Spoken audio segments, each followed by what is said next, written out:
Olá, falando um pouco desse trabalho, aspectos psicossociais no processo de doenças de trabalhadores com Ler-Dort em processo de reabilitação. Então, isso aí envolve um pôster, né, aprovado no Congresso, e envolve um trabalho no núcleo de promoção e atenção clínica à saúde do trabalhador, que eu coordeno lá em Criciúma, na Unesc, na Universidade do Sistema Sul Catarinense. Ele está indo para 9 anos. Nós lá já, desde que fundou a clínica, sempre atendemos trabalhadores, mas de 9 anos para cá tem um serviço específico, né, especializado, é uma equipe multiprofissional. Já chegou a trabalhar com 8 áreas, incluindo medicina, fisioterapia, psicologia, enfermagem, nutrição, serviço social, odonto e biomedicina. Atualmente a gente está com um pouco menos de áreas, mas sempre é um trabalho multiprofissional. Então, nós sabemos que o fenômeno Ler-Dort é um desafio grande, né? Reabilitar praticamente é quase que enxugar gelo, porque o ideal seria que não fosse necessário ter que fazer esse trabalho, mas sempre muito importante porque, infelizmente, algumas pessoas ainda adoecem disso, né? E acabam tendo que ter sua condição restaurada, física e mental. O objetivo, então, foi levantar quais aspectos psicossociais envolvidos em trabalhadores com Ler-Dort atendidos em um núcleo de promoção e reabilitação no município de Santa Catarina. Só vale destacar que a pretensão do trabalho não era esgotar os fatores psicossociais, mas discutir alguns e algumas características dessa amostra, né, desse recorte desses trabalhadores dessa região lá, sem, claro, a pretensão de esgotar tudo aí que possa estar envolvido com o fator psicossocial. O trabalho foi aprovado no Comitê de Ética, com o número 2923.824. E foi usado como ferramenta principal o QHT, que é o Questionário de Hábitos para o Trabalho, que ele já é padrão lá no núcleo quando o paciente é admitido. Ele recebe uma escuta qualificada, ele é entrevistado e responde às dimensões desse instrumento, entre outras coisas que são exploradas no acolhimento, né? E ele flutua envolvendo aspectos da organização do trabalho, aspectos de outros riscos ocupacionais além do ergonômico, estresse, exposição a fatores de saúde mental, o aparecimento de outras doenças e outras comorbidades.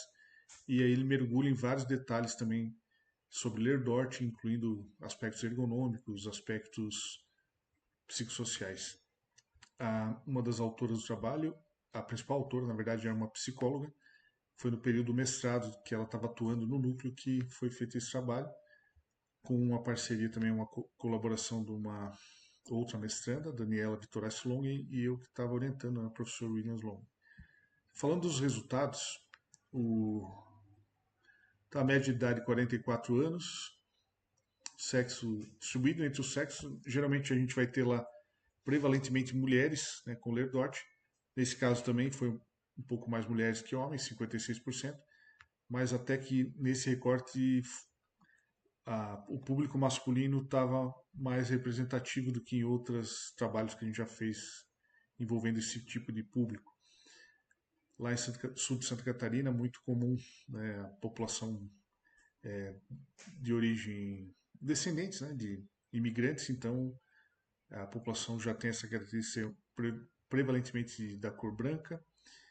A renda familiar prevaleceu de 2 a 4 salários mínimos. Em segundo lugar, de 4 a 10 salários mínimos, prevalecendo o ensino médio completo como formação, seguido de ensino médio incompleto.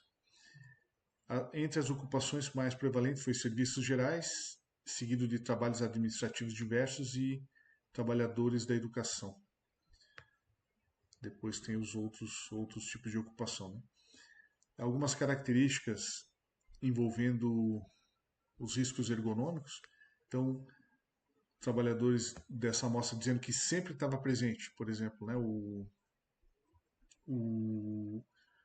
a exigência de movimento repetitivo, seguida de exigência de rapidez na execução das tarefas e depois atuação em diferentes espaços físicos, né? Talvez até pelas características do tipo de função que foi entrevistada ali, que prevaleceu ali. Em relação a alguns outros fatores psicossociais, como prevaleceu como sempre, assim, tomada de decisão, tempo e velocidade na realização da tarefa, quer dizer, ter que dar conta, né, de um um ritmo mais intensificado, pressão por produtividade, mas também, por outro lado, aqui um aspecto positivo, né? Existência de pausa, 74% dizendo que tinha algum tipo de pausa no trabalho. Afastamento por doença, a maioria sim, já com histórico de afastamento, 63%. Das causas de afastamento prevalecendo Ler-Dort, só para deixar claro por que não é 100% Ler-Dort aqui, porque os trabalhadores aqui atendidos nesse núcleo também têm trabalhadores na ativa, que não necessariamente estão afastados ou tiveram já afastamento do trabalho. Muitos estão procurando tratamento, por exemplo, à noite e continuam tentando se manter ativos, né? E se considerar também os informais, que eles tentam praticamente não parar. Então, por isso que ali não é 100% afastado do trabalho. Sobre acidentes diretos e quais tipos de causa, né? A maioria com pérfuro cortante, seguido de falta a questão do afastamento, desculpe, não acidente típico.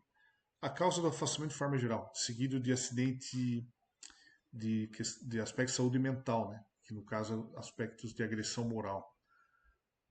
Aqui também bem marcado um outro fator aí psicossocial, né? E sobre saúde mental no último ano, 21% colocando que sim, tendo como problemas de saúde mental. Medicação para saúde mental, 19% sim. De quantos dias se afastou? 75% de 1 a 5 dias. Depois de 6 a 10 dias, 10%. E de 11 a 15 dias, no limite para os que são formais, né? Do afastamento pela empresa, no limite para ir para o INSS, outros 10%. Então, essas foram algumas características, né, dados sociodemográficos e algumas características laborativas e dos riscos ergonômicos, incluindo a dimensão psicossocial, de trabalhadores em processo de reabilitação. Esperamos poder aprofundar no Congresso esse posto. Muito obrigado.